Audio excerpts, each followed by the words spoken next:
Nosotros continuamos, estamos con Daniel Legarda, quien fue ministro de la Producción, es experto en tema de comercio internacional, y vamos a hablar acerca de la tensión entre Ecuador y Colombia. Bienvenido, Daniel, gracias por estar aquí.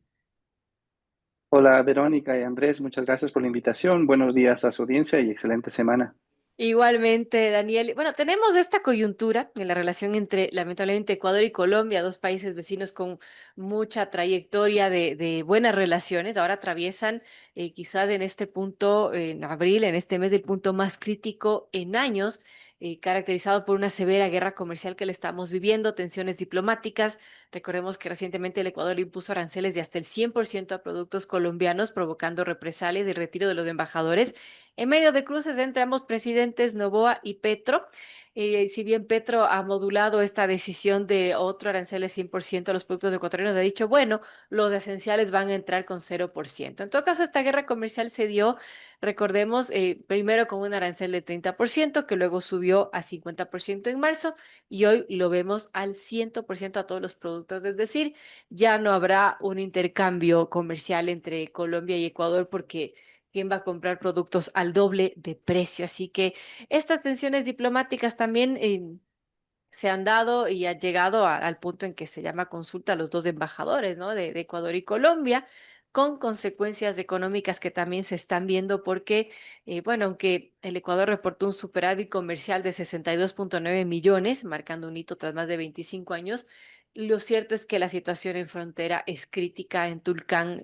Los transportistas, la gente que se dedica al comercio, pues no tiene qué hacer y bueno, se han buscado de alguna manera soluciones en la CAN, la Comunidad Andina de Naciones y mesas técnicas que ahora mismo están paradas, no están canceladas.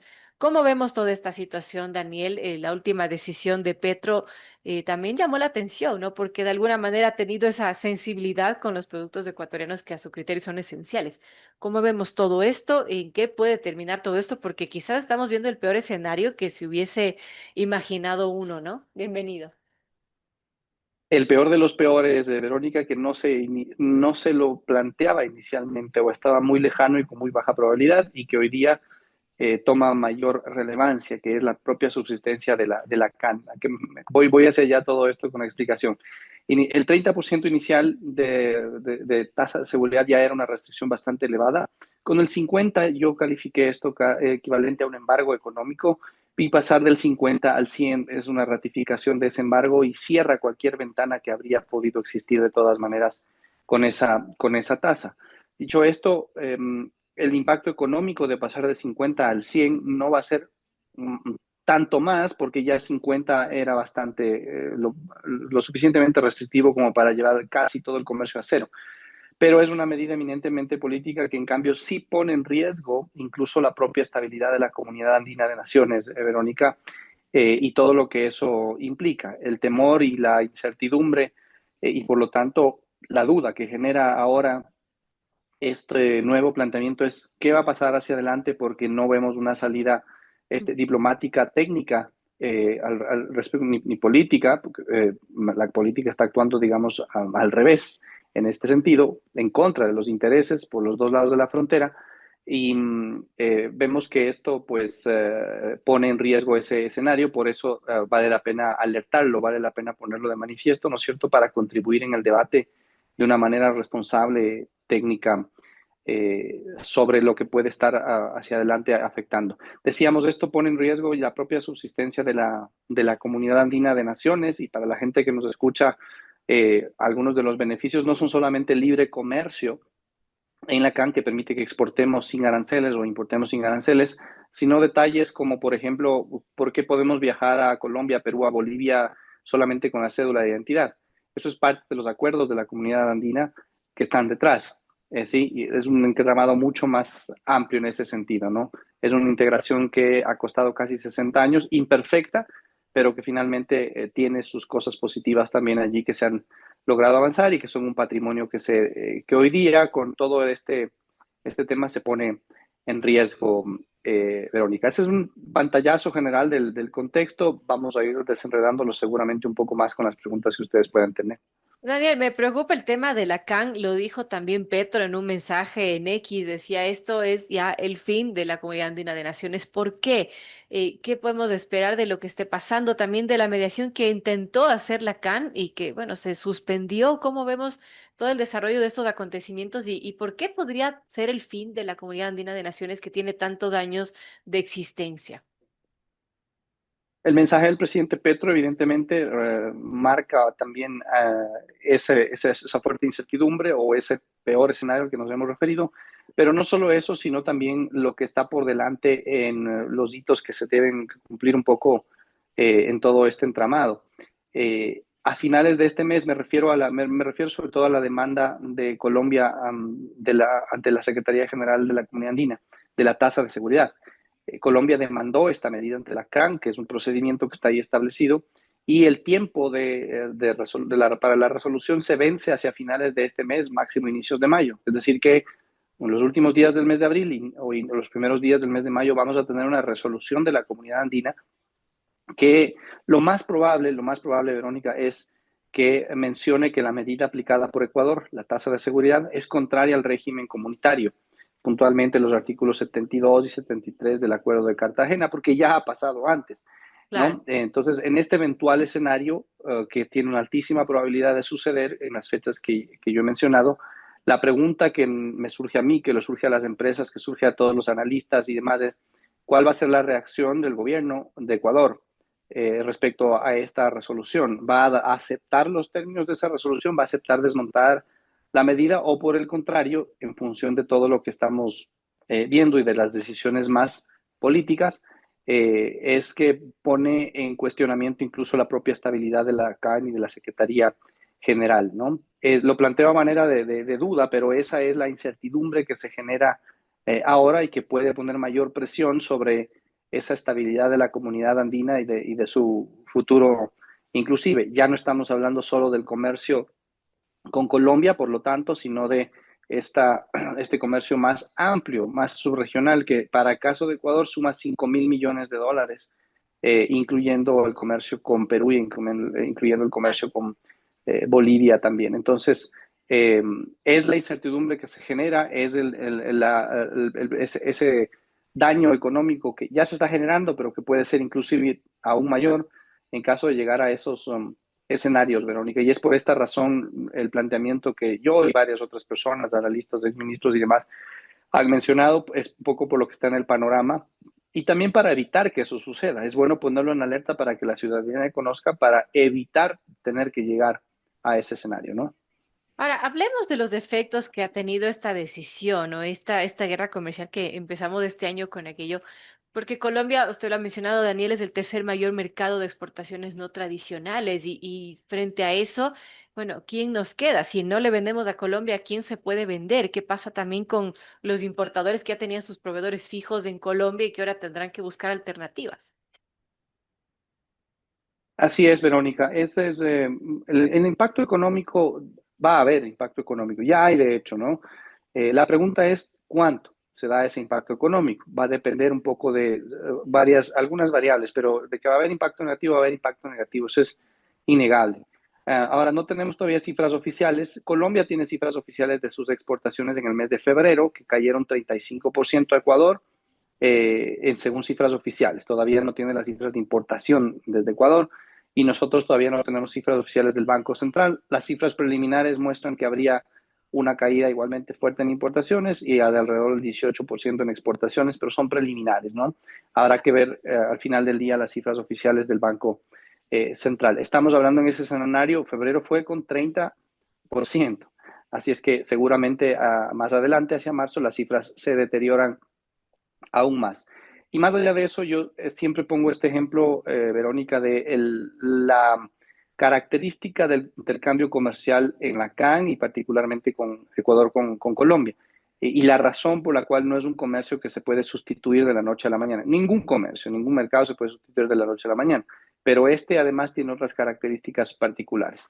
Colombia es el quinto mayor mercado de destino de las exportaciones no petroleras del Ecuador, pero cuando quitamos los productos no tradicionales, es decir, sacamos por un momento del cálculo al banano, al camarón, al cacao, ¿no es cierto? Y a la pesca sin procesar, Colombia se vuelve el tercer mayor mercado de exportación no petrolera para el Ecuador. Y si vamos un poquito más allá y solamente tomamos en cuenta los bienes manufactureros que se denominan de tecnología, con contenido tecnológico, Colombia es el principal mercado de destino de las exportaciones de Ecuador.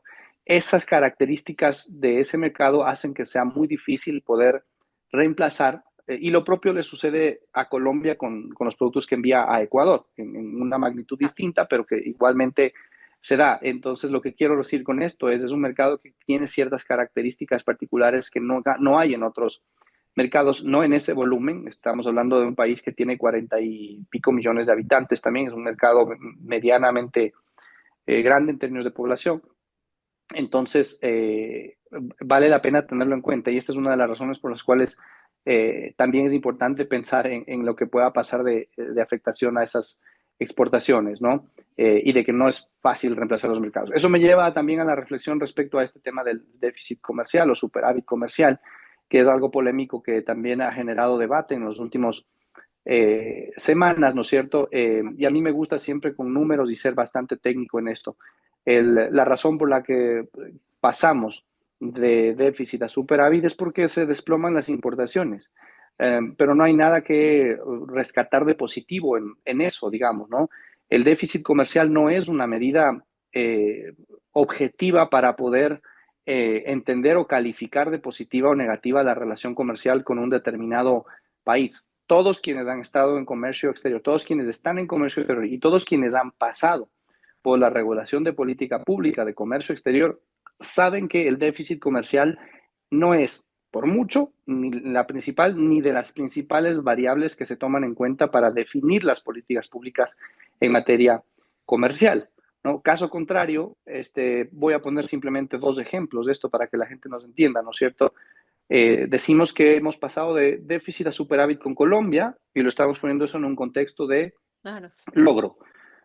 Yo pongo el contraste de Estados Unidos. Con Estados Unidos tenemos un déficit de 2.000 y pico millones de dólares y a Estados Unidos acabamos de firmar un acuerdo que es un acuerdo entre comillas recíproco que básicamente le abre el mercado a Estados Unidos. No nos abre a nosotros, pero le abre a Estados Unidos. El déficit con Estados Unidos se va a profundizar, altamente probable que se profundice, ¿no? Y ahí no estamos poniendo aranceles, al contrario, estamos nosotros abriendo el mercado, ¿no? Otro tema de contraste, Emiratos Árabes Unidos, un país con el que recientemente hemos firmado un acuerdo. Ellos tienen un déficit con nosotros de alrededor de 220, 250 millones de dólares. Ellos podrían calificar a Ecuador como un mal socio comercial por tener un déficit.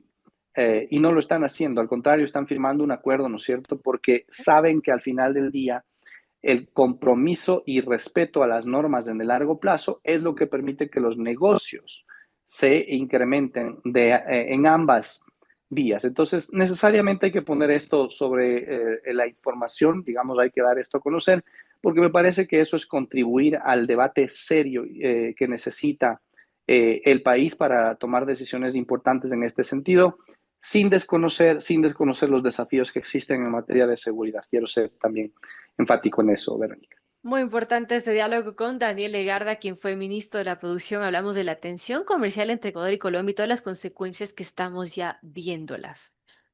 Hace unos días Álvaro Uribe, el expresidente de Colombia, hizo un comentario en la red social de X donde dice, el comercio con Ecuador vale 2.000 millones de dólares, con lo que ha ocurrido en Ipiales está en ruina, empresas en Cali y en otras partes seriamente afectadas, empleos que se pierden, la frontera está manejada por el narcoterrorismo de las FARC e imponen votar por Iván Cepeda. Paloma se pondrá de acuerdo con el gobierno ecuatoriano para recuperar las relaciones, seguridad, comercio, etcétera. ¿Hasta qué punto es un tema político donde la oposición colombiana al gobierno de Petro está en conversaciones con Daniel Noboa y el oficialismo en Ecuador para incidir sobre las elecciones colombianas? Porque eso es un poco lo que se piensa en redes sociales, donde la gente ha dicho Álvaro Uribe está detrás de esta estrategia y una manera de incidir. ¿Será esto algo que pueda cambiar en la elección? Es una excelente pregunta, Andrés, y reflexión. Y entramos en el campo de la lucubración, porque no hay datos concretos, ¿no es cierto?, para poder decir sí o no. Eh, puede ser que haya elementos que te llevan a concluir o a pensar que efectivamente hay esa predisposición de contaminar políticamente este tema deliberadamente para poder influir sobre las elecciones en Colombia. Finalmente, los mensajes tanto del señor presidente Daniel Noboa como del presidente Petro hablan de el tratamiento con un nuevo gobierno, ¿no? Entonces, de ambos lados como que lo empujan al resultado del proceso electoral en Colombia. Dejando de lado esa parte de la jubilación y de la política, a mí me parece muy grave desde el punto de vista comercial, desde el punto de vista empresarial, económico, que se concentre una definición tan importante a merced de los resultados de política en Colombia. Por algunas reflexiones que la comparto con ustedes. Primero, es necesario entender que el comercio exterior no lo realizan los gobiernos, lo realizan las empresas. Así de fácil. Son las empresas y las personas que están detrás y que por conveniencia, porque hay un negocio que les conviene, ¿no es cierto? Porque hacen negocio del intercambio, ¿no es cierto? Porque hay inversión del otro lado, inversión ecuatoriana en Colombia, inversión colombiana en Ecuador, porque tenemos lazos de amistad que están allí presentes desde que éramos república o antes inclusive lazos familiares. Entonces, claro, esto se construye con esa relación de largo plazo y en este caso relación de larguísimo plazo que ha estado vigente allí. Es normal ver empresas ecuatorianas que tienen capital colombiano, ¿no? O de empresarios, digamos, de alto nivel colombianos, colombo-ecuatorianos, que están en el medio, ¿no? En ambos países. Entonces, eso, digamos, es un reflejo de lo que está detrás. Eso no está supeditado y no puede estar supeditado a la política, mucho menos a las consideraciones o apatía que exista entre un mandatario y otro, ¿no? Es la primera reflexión. La segunda es, justamente para eso existen los acuerdos comerciales, incluyendo el de la comunidad andina, que si bien es bastante antiguo en ese sentido, de todas maneras es un compromiso que está ahí para respetarlo y de libre comercio, ¿no? Y esto está escrito ahí, está hecho así para que esto se cumpla sin perjuicio de quien esté como mandatario de un país, ¿no? Y esto también me lleva a la tercera reflexión, que es la consistencia en la política pública.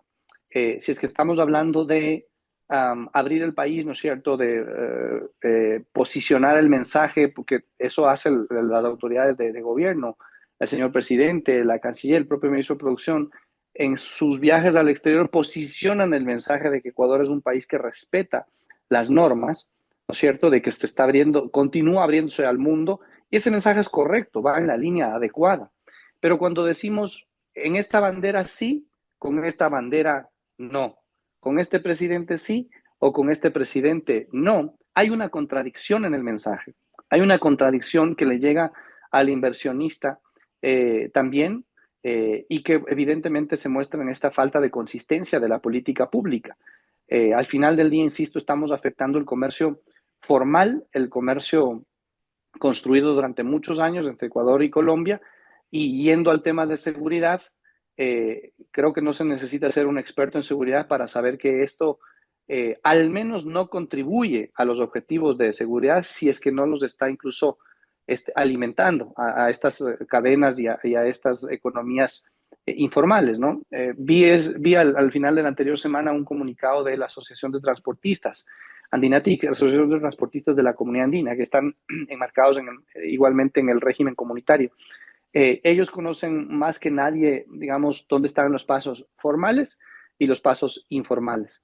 Y su comunicación alerta de una activación clarísima y evidente de los pasos informales en el comercio, le hace del contrabando.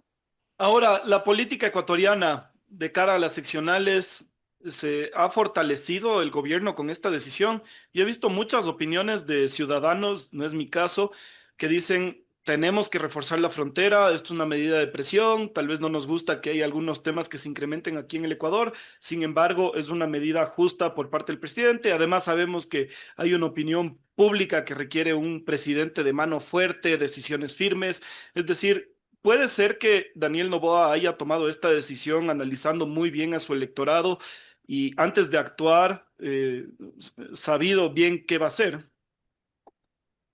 No lo sé, Andrés, y mal haría yo en entrar en ese análisis, ya que no soy analista político, para desmenuzar un poco las cifras, ¿no es cierto? Podría ser que sí, podría ser que no. De todas maneras, el análisis político siempre entra un poquito en ese ámbito de la elucubración. Claro. A mí me gusta más ver las cosas desde el punto de vista del bien común y del beneficio que la política pública tiene la obligación de brindar para los intereses de su propio país. Y por eso doy siempre números, cifras, respaldos respecto a lo que está en juego, respecto a las afectaciones, y que en este caso es lo que creo que es lo responsable también señalar, ¿no? Hay una afectación económica, no hay duda de eso, hay una afectación económica. La pregunta es, ¿cuánto? Lo sabremos cuando tengamos un poquito más de cifras detrás de esto. Eso no quiere decir, como hice la reflexión también en la pregunta que hizo Verónica, que no haya o que no se reconozcan los desafíos que existen en materia de seguridad. Creo que en eso no hay cuestionamiento. Estamos de acuerdo en que hay esos desafíos y que la solicitud de reforzar la seguridad del lado de la frontera colombiana tiene un asidero, ¿no es cierto? Ahora, una cosa es el postulado que está, en el que estamos de acuerdo, pero el otro es, vamos a los detalles, ¿qué se está solicitando puntualmente? ¿Cuáles son las acciones, los indicadores, más que los objetivos, las acciones puntuales que se están solicitando para cumplir con esas demandas que estaba pidiendo el Ecuador? Y esos detalles no los conozco yo, ya son las autoridades las que tienen que darlas, pero digamos, todos estamos de acuerdo en que se tiene que reforzar la seguridad. En lo que no estamos de acuerdo, yo no estoy de acuerdo, y me baso un poco en mi formación, pero también en mi experiencia anterior como autoridad pública en comercio exterior, no estoy de acuerdo en que se mezclen los temas de seguridad con el de comercio. Cuando se mezclan de esta forma y cuando en las decisiones prevalece eminentemente la política antes que el componente técnico y jurídico, eh, tarde o temprano eso genera problemas y hay que ponerlo de manifiesto. Esto no quiere decir que el mensaje de alerta, de contribución al debate, de dar cifras y de decir números es un mensaje de sedición, ni de oposición, ni de mucho menos, ¿no es cierto? Simplemente es un mensaje para un poco poner argumentos de contrapeso, ¿no es cierto? Y contribuir al debate democrático en el país sobre lo que se necesita para lograr superar los problemas. Daniel, para ir finalizando este diálogo, hablando de posibles soluciones, tendremos que esperar hasta agosto que cambie el gobierno en Colombia para ver si es que se elige un presidente de la línea distinta a Petro y a ver si se puede retomar esta relación o podrá haber algún diálogo, alguna solución diplomática antes de ese tiempo. Abogo por la segunda, Verónica, porque no creo que anclarlo a los resultados del resultado electoral en Colombia sea lo más prudente, en mi juicio, en mi criterio, en función de los datos, de lo que está en juego, ¿no? Y además porque finalmente, nos guste o no, cada país es soberano de elegir a quien quiera. Ha pasado acá y pasa en los países. Uno puede alertar, puede advertir, lo que fuere, pero finalmente cada país tiene su propio proceso, ¿no es cierto? Entonces, me parece a mí y abogaría por que sea más bien la ruta del diálogo. Hay una salida aquí que puede ser interesante y que ojalá el gobierno la tome en cuenta, que es como ahora entra el cuestionamiento a la CAN inclusive como un potencial escenario, ¿no es cierto? Una de las salidas, que es una salida también política, podría ser la de plantear una reforma, una actualización, una modernización de la comunidad andina. Qué bien que lo necesita. Quienes hemos pasado por ahí también sabemos que esto es necesario y no se ha hecho. Esta puede ser una salida política, ese planteamiento que se dé, pero nuevamente llegamos al fondo del asunto. Tiene que haber una voluntad política de eso, pero no tiene que contaminarse políticamente. Es diferente, ¿no es cierto?, el concepto. Tiene que haber detrás de eso una decisión con apoyo político, pero con un alto componente pragmático, técnico, para que el planteamiento tenga fuerza y tenga legitimidad. Lo que sí no puede pasar, Verónica, Andrés, es que no se haga nada y que finalmente la CAN vaya hacia el despeñadero, la integración de la comunidad andina, sin que se haga nada. Ya hay pérdidas económicas, se van a ver más en los próximos meses con las cifras oficiales y ese escenario puede llevar a pérdidas aún mayores. Qué complejo realmente. Quiero agradecerle a Daniel Legarda, quien fue ministro de la Producción, entiende muy bien estos temas de comercio internacional y hemos dialogado respecto a esta decisión de Ecuador y bueno, de Colombia de interponernos 100% de aranceles, lo que ya significa el cese de todo intercambio comercial. Solo una pregunta final, Daniel, que se me escapaba. ¿Cómo vemos esto que dijo Petro en los últimos días respecto a que los productos esenciales del Ecuador entrarían con 0% de arancel? ¿Es una modulación a toda esta guerra comercial que se ha vivido? Yo creo que es un reconocimiento de que hay afectación económica, Verónica. Es la lectura más pragmática que hay. Está claro que el poner sobrecostos, poner trabas a las exportaciones, importaciones, tiene una afectación a las cadenas productivas. Y en este caso, la decisión ha sido, bueno, intentemos que esa afectación sea la menor posible para no afectar bienes esenciales para los insumos productivos de otras cadenas en Colombia, ¿no? Visto del otro lado, nosotros tenemos el 51% de las importaciones desde Colombia son materias primas y bienes de capital.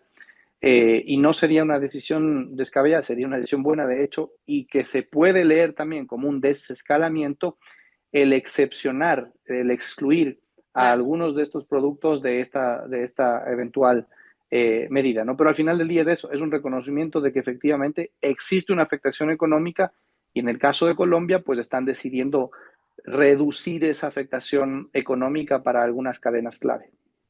Gracias, Daniel Legarda, por estar con nosotros y bueno, estaremos tomando el pulso a esta situación, sin duda que es preocupante y que tiene afectaciones al tema de comercio y también a las industrias binacionales. Gracias nuevamente por estar aquí.